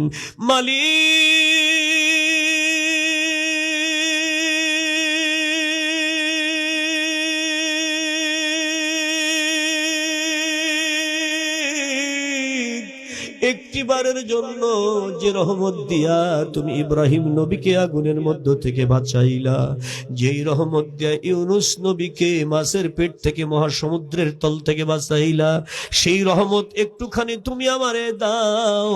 তুমি তোমার বান্দীকে আগের চেহারায় ফিরাইয়া দাও। চেহারা তো তুমি বানাও।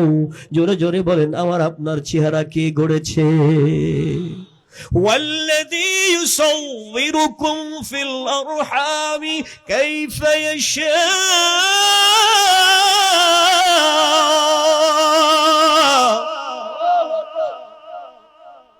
তিনি সে আল্লাহ যিনি তোমার মায়ের পেটের মধ্যে আপন হাতে তোমার চেহারা নিজ হাতে তৈরি করেছে।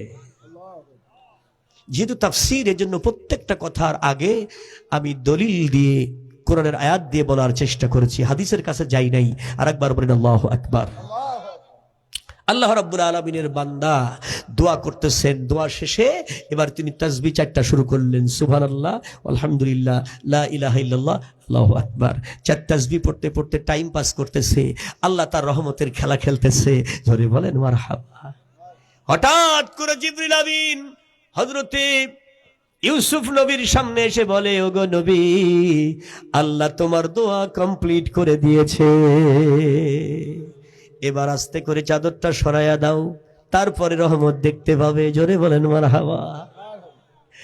বিসমিল্লাহির রহমানির রহিম বলে ইউসুফ নবী সুলাইখার শরীরের উপর থেকে তার চাদরটা যখন সরিয়ে দিয়েছে, এমন একটি উজ্জ্বল আলোকময় এক নারী বসে আছে, মনে হলো যেন আল্লাহর জান্নাতের কোন হুর বসে আছে।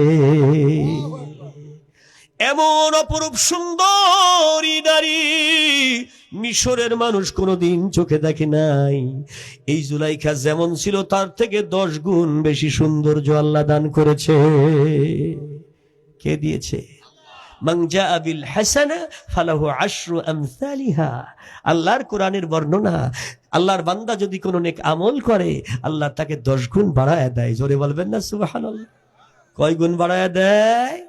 10 গুণ কমপক্ষে বাড়ায় দেয়। জোরে বলেন না সুবহানাল্লাহ। এখন আল্লাহ যখন দিছে তো 10 গুণ বাড়ায় দিছে, সুবহানাল্লাহ বলেন। পুরুষ মানুষ যারা ছিল, সে বৃদ্ধ হোক আর জওয়ান হোক, সব দাঁড়ায় পড়ছে তার চেহারা দেখে। জোরে বলেন আল্লাহু আকবার। এটা কি দেখতেছি? কি জান্নাতি হুর। জোরে বলেন সুবহানাল্লাহ। এই চেহারা দেখার সাথে সাথে যত কাফের, যত বেঈমান, যত সূর্য পূজারী, যত অগ্নি পূজারী যারাই ছিল রে, ওরা ওয়াদা পূরণ করে বলে লা ইলাহা ইল্লাল্লাহ ইউসুফ নবী আল্লাহ। ওরা নবী ইউসুফের কালমা পড়লো, আল্লাহর কালমা পড়ে মুসলমান হলো। জোরে বলেন সুবহানাল্লাহ। হযরত ইউসুফ আলাইহিস সালাম যখন বসে আছে, জুলাইখাকে তিনি বললেন, হঠাৎ করে জিবরিল আমিন, ইউসুফ আবার তোমার ওই চাদরটা জুলাইখাকে দিয়ে দাও। এই মুহূর্তে সে যেন পর্দা করে সুন্দর করে বসে, চোখটা যেন ঢেকে নেয়, নাকটা যেন ঢেকে নেয়, শরীরটা যেন ঢেকে বসে, কারণ প্রতিটি পুরুষের নজর তার দিকে, চোখের জিনা হওয়ার সম্ভাবনা আছে। قل للمؤمنين يغضون من أبصارهم। আল্লাহ রাব্বুল আলামিন বলেন, এ মুমিনরা, ঈমান রক্ষা করতে হলে পরনারী থেকে নিজের চোখটাকে হেফাজত করো। অপরদিকে নারীদেরকে আল্লাহ বলতেছেন পরের কয়েক আয়াতে, আল্লাহ পাক বলেন, ওয়া কুল লিল মুমিনাতি ইয়াগদুদনা মিন আবসারিহিন্না। আরেকবার বলেন আল্লাহু আকবার। হে নারীরা, তোমরাও ঈমান রক্ষা যদি করতে চাও তাহলে পরপুরুষের চেহারা দর্শন থেকে নিজের চোখটাকে নিম্নগামী রাখো। আর একবার বলেন, ঘোষণা কার? আল্লাহর। জোরে বলেন আল্লাহু আকবার। এখন যত মানুষ নতুন মুসলমান হইল আর পুরাতন মুসলমান যারা আছে, দরবারে যত মুরব্বি ছিল সবাই বলল, ইউসুফ নবী, আপনার কাছে আমাদের দাবি। বলে, কি দাবি? দাবি হলো এই, যেই মহিলা আপনার কারণে সর্বশান্ত হয়েছে, দিনের পর দিন নয়, যুগের পর যুগ, বছরের পর বছর খেয়ে না খেয়ে, অনাহারে অর্ধাহারে জীবন কাটিয়েছে, এখন আল্লাহ তাকে রহমত দিয়েছে, সে তওবা করেছে, ঈমান এনেছে। আমাদের দাবি হলো আপনি তার সম্মানটা রক্ষা করেন, অন্তত আপনার স্ত্রী হিসাবে তাকে একটু মর্যাদা দেন। আর একবার বলেন সুবহানাল্লাহ। হযরত ইউসুফ বললেন, না, আমার ঘরে স্ত্রী আছে, আমার সন্তান 2টা আছে, আমার এই সংসারে আমার স্ত্রীকে নিয়ে আমি সুখী। আমার স্ত্রী তার ভালোবাসার যদি কোনো ভাগ জুলাইখাকে দেয়, তাহলে আমার পরিবারে আরেকজন নারী আসবে সদস্য হিসাবে, পরিবারের সদস্য হিসাবে, তাতে আমার কোনো আপত্তি নাই। কিন্তু আমার প্রথম স্ত্রী যদি অনুমতি না দেয় আমি পারবো না। আরেকবার বলেন সুবহানাল্লাহ। ওই দরবারে সমস্ত মানুষ বলল, প্রথম স্ত্রীকে বলল, আপনি কি বলেন? আল্লাহর বান্দি বলে, যেই বোনটি নিজের জীবন যৌবন, নিজের দুঃখ কষ্ট সবকিছু সয়েছে আমার স্বামীর কারণে, এটা আমি জানি না, কিন্তু আমার স্বামীর কারণে এই বোনটা আজকে ঈমানদার হয়েছে, আল্লাহ তাকে রহমত দিয়েছে। আমি আমার স্বামীর ভালোবাসার সম্মানে, আর আল্লাহ যাকে রহমত দিল রহমতের সম্মানে, আমি আমার পরিবারের স্বামীর ভালোবাসার অর্ধেকটা আমার বোনকে দান করে দিলাম। এই মহিলা, এই বোনটা আমার পরিবারে আমার স্বামীর দ্বিতীয় স্ত্রী হিসাবে সংসার করবে, তাতে আমার কোনো আপত্তি নেই, আমি অনুমতি দিলাম। আমাদের দেশের মহিলারা হলিবার কইতো ঝাঁটা রেডি করতেছি, তুই আয়। কথা কর না কে, বলো ঝাঁটা রেডি করতেছি, তুই বাড়ি আয়। কথা কর না, ঠিক না বে ঠিক? হ্যাঁ, হযরত ইউসুফ আলাইহিস সালামের প্রথম স্ত্রীর অনুমতি সাপেক্ষে পরবর্তীতে ঈমান, ইস্তেগফার আর রহমত পাওয়ার পরে এই জুলাইখাকে আল্লাহ পাক আবার ইউসুফ নবীর ঘরে তুলে দেয়। আপনি বলেন, এখানে ইউসুফ নবী কি পরকীয়া প্রেম করেছে? কোন প্রেম ইউসুফ নবী করেছে? কিন্তু আমাদের দেশে কিছু শয়তান আছে, শিল্পী, তারা গান করে বলে প্রেম করেছে ইউসুফ নবী, সেই প্রেমে জুলেখা বিবি গো। কয় কি কয় না? আরে প্রেম তো ইউসুফ নবী করে নাই, করছে হলো আজকে মিশরের বউ। আর একবার বলেন ঠিক কিনা? কারণ প্রেম যদি পরকীয়া প্রেম করত তাহলে তার নবুয়ত থাকতো না। আর একবার বলেন ঠিক কিনা? নবুয়তের জন্য মৌলিক শর্ত তিনটা, জোরসে বলেন কয়টা? এক নম্বর হুসনে খুলক, উত্তম চরিত্র। জোরে বলেন কি চরিত্র? উত্তম চরিত্রবান হওয়া লাগবে। দুই নম্বর ওয়াহি, আল্লাহর ওহির আসবে তার উপরে, ওহির জ্ঞান। তিন নাম্বার মুজিজা, সে আল্লাহর কাছে চাবে আর আল্লাহ তাকে অলৌকিক ক্ষমতা দান করবে। এই ক্ষমতা থাকা লাগবে, নইলে কেউ নবী হইতে পারে না। তে প্রথম নম্বরে ইউসুফ নবী যদি প্রেম করে তাহলে আল্লাহ বুঝি তাকে নবী বানায়? তাহলে বাংলার জমিনে যে সমস্ত শিল্পীরা মিথ্যা গান গায়, ওরা কি মানুষ না শয়তান? কারণ নবী, নবুয়তের উপরে, নবীর চরিত্রের উপরে একটা তহমত, একটা কলঙ্ক লাগাইতেছে। প্রেম করেছে ইউসুফ নবী। ইউসুফ নবীর খায়ে কাম নাই, প্রেম করা লাগে। ইউসুফ নবী প্রেম করেছে, কিন্তু সেটা বিবাহের পরে, আগে না। আরেকবার বলেন আল্লাহু আকবার। বিবাহের পরে সব স্বামী তার স্ত্রীর সাথে প্রেম করে, সব স্ত্রী তার স্বামীর সাথে প্রেম করে। জোরে বলেন ঠিক না ভাই? এটাই নিয়ম, আল্লাহর বিধান এটা। আর একবার বলেন সুবহানাল্লাহ। আজকের আলোচনা শুনে আপনাদের ভালো লাগে নাই? কার কার ভালো লাগে সেটা হাত তোলেন তো, বলেন লিল্লাহি তাকবীর। সবাই বলেন ইয়া আল্লাহ, আমাদের জান, আমাদের মাল, ইয়া আল্লাহ আমাদের ঈমান, ইয়া আল্লাহ তোমার কোরআনের জন্য, তোমার ইসলামের জন্য, ইয়া আল্লাহ তুমি কবুল করো, আমিন। সম্মানিত হাজিরিন, আল্লাহ আমাদের জীবন যেন কোরআনের পথে, ইসলামের পথে মৃত্যু পর্যন্ত অটুট থাকার তৌফিক দেয়। সকালে বলুন আমিন। এই মাহফিলটা আগামী বছর আরো সুন্দর যেন হয়, আল্লাহ যেন সেটাও তৌফিক দেয়। সকলে বলুন আমিন। সম্মানিত সভাপতি হয়তো দু একটি কথা বলবে, এক্ষুনি দোয়া হবে ইনশাআল্লাহ।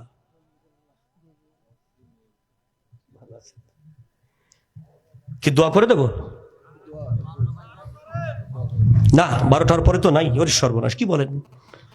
রাত 12টার পরে মাহফিল আলোচনা করে, তাহাজ্জুদের সময়। এটা খেলাফে সুন্নত, এই কাজটা খবরদার করবেন না। নবীর সুন্নতের খেলাফ হয় এমন কোন কাজ আমরা করব না। আবেগ নয়, বিবেক দিয়ে কাজ করবেন। খুব সাবধান, আবেগ দিয়ে নয়, বিবেক দিয়ে কাজ করতে হবে। সকলে পড়ুন আস্তাগফিরুল্লাহ রাব্বি মিন কুল্লি যামবি ওয়া আতুবু ইলাইহি লা হাওলা ওয়ালা কুওয়াতা ইল্লা বিল্লাহিল العلي العظيم. اللهم آمين. اللهم أنت السلام ومنك السلام، حينا ربنا بالسلام، أدخلنا الجنة دارك دار السلام، تباركت ربنا وتعاليت يا ذا الجلال والإكرام. رب كريم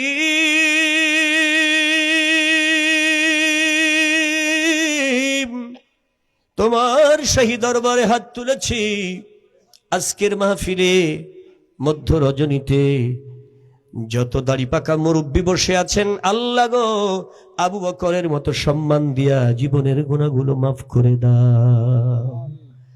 এলাহি, যত যুবক চেষ্টা করে কষ্ট করে তোমার কোরআনের বাগান সাজাইলো, আল্লাহ গো মেহেরবানি করে হিলফুল ফজল সংগঠনের এই যুবক ছেলেরা আর মুরব্বীরা এই যুবকদেরকে হাসান হুসাইনের মতো কোরআনের খাদেম হিসাবে ক্ষমা করে দাও। আল্লাহ গো পর্দার অন্তরালে মা বোন যারা রয়েছেন, মেহেরবানি করে খাদিজাতুল কুবরার মতো, আয়েশা সিদ্দিকার মতো, মা ফাতেমার মতো ওদেরকে চরিত্রবান বানিয়ে দাও, স্বামী সুহাগিনী বানিয়ে দাও, পর্দায় থাকার ব্যবস্থা করে দাও। খাদিজাতুল কুবরার মতো আল্লাহ তোমার ইসলামের জন্য, কোরআনের জন্য ওদেরকে কবুল করে নাও রব্বুল আলামিন।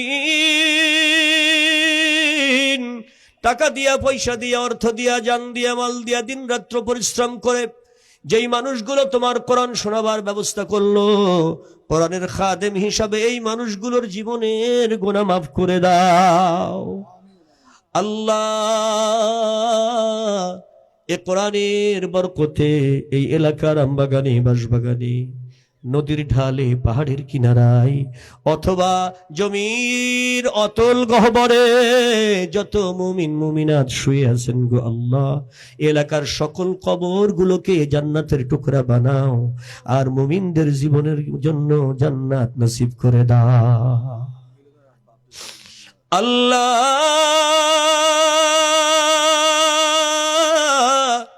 মিলন সাহেবের আব্বা জান দোয়া চেয়েছে, আল্লাহ তুমি তাকে জান্নাতি মানুষ হিসাবে কবুল করে নাও আল্লাহ গো।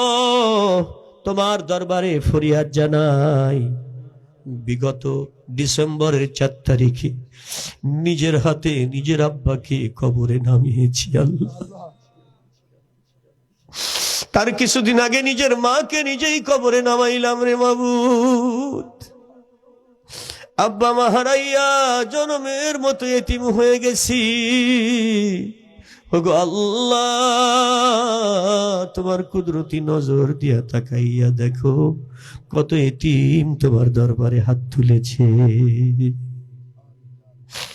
এতিমের দোয়া তুমি ফেরত দাও না রে মাওলা,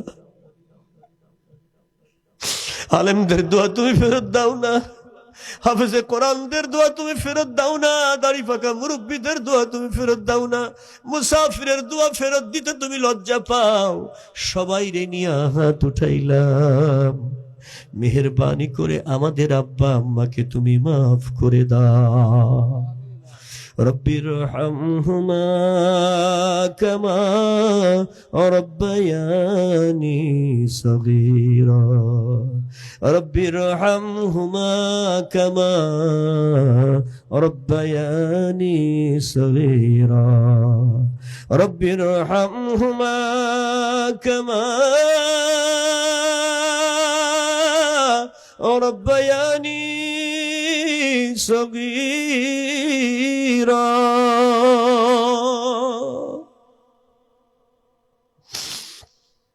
আল্লাহ, অনেক বাবা সন্তান হারা, মা সন্তান হারা, মেহেরবানি করে আব্বা আম্মাকে মাফ করে দাও আল্লাহ। আল্লাহ গো, সন্তানের দোয়া বাবা মার জন্য কবুল করে নাও, বাবা মার দোয়া সন্তানের জন্য কবুল করে নাও আল্লাহ। আমাদের ফসলের ক্ষেত খামার আল্লাহ তোমার রহমতের ফেরেশতা দিয়ে হেফাজত করো আল্লাহ। বাংলার জমিনে তোমার কোরআনের রাজ কায়েম হয়েছে, একটি বারের জন্য আমাদের দেখার তৌফিক দান করো আল্লাহ। মাওলানা আব্দুল হামিদ সাহেব দুনিয়া ছেড়ে চলে গেছে তোমার ডাকে সাড়া দিয়ে, আল্লাহ তাকে জান্নাতের উচ্চ মাকাম দান করো রব্বি কারীম। এ বাংলার জমিনে দ্বীন কায়েমের জন্য যত আল্লাহর বান্দা শাহাদাতের নজরানা পেশ করেছে আল্লাহ, আমির হামজার সঙ্গে জান্নাতুল ফিরদাউসে পাঠিয়ে দাও আল্লাহ রব্বুল আলামিন। দেশের জন্য, ভাষার জন্য যত মুমিন জীবন দিয়েছে শহীদ হিসাবে তাদের কবুল করে নাও। আজকের মাহফিলটাকে তুমি কবুল করে নাও। আমার ভাইজান, দাদা জান, আব্বা জানের জন্য দোয়া চাই। আমাদের সকলের দাদা জান, আব্বা জান, আম্মা জান, এমন করে আত্মীয় স্বজন, নানা নানি, দাদা দাদি যারা কবরস্থ হয়েছে তাদের সকলকে তুমি মাফ করে দাও আল্লাহ। আমাদের সন্তানগুলো তুমি হেফাজত করে নাও। আমাদের স্ত্রীদেরকে তুমি ঈমানের সাথে দুনিয়ায় জীবন যাপনের তৌফিক দান করে দাও আল্লাহ কোরআনের বরকতে তুমি আমাদেরকে কোরআনের নবীর শাফায়াত নসিব করে দাও। আল্লাহ যে হাত উঠিয়েছি ওই হাত দিয়া তোমার কাবার দরজা ধরার তৌফিক দান করে দাও, তোমার নবীর রওজায় সালাম দেওয়ার জন্য তৌফিক দান করে দাও। সাল্লাল্লাহু তাআলা আলা খায়রি খালকিহি ওয়া নূরি আরশিহি। আল্লাহুম্মা ইন্নী যালামতু নাফসি যুলমান কাসীরা ওয়া লা ইয়াগফিরুয যুনুবা ইল্লা আনতা ফাগফির লি মাগফিরাতাম মিন ইনদিক ওয়ারহামনি ইন্নাকা আনতাল গফুরুর রহিম। ওয়া সাল্লাল্লাহু তাআলা আলা খায়রি খালকিহি ওয়া নূরি আরশিহি বিজুদি সুবহানা রাব্বিকা রাব্বিল ইজ্জাতি আম্মা ইয়াসিফুন ওয়া সালামুন আলাল মুরসালিন والحمد لله رب العالمين واجعل آخر كلامنا عند الموت لا إله إلا الله محمد رسول الله. السلام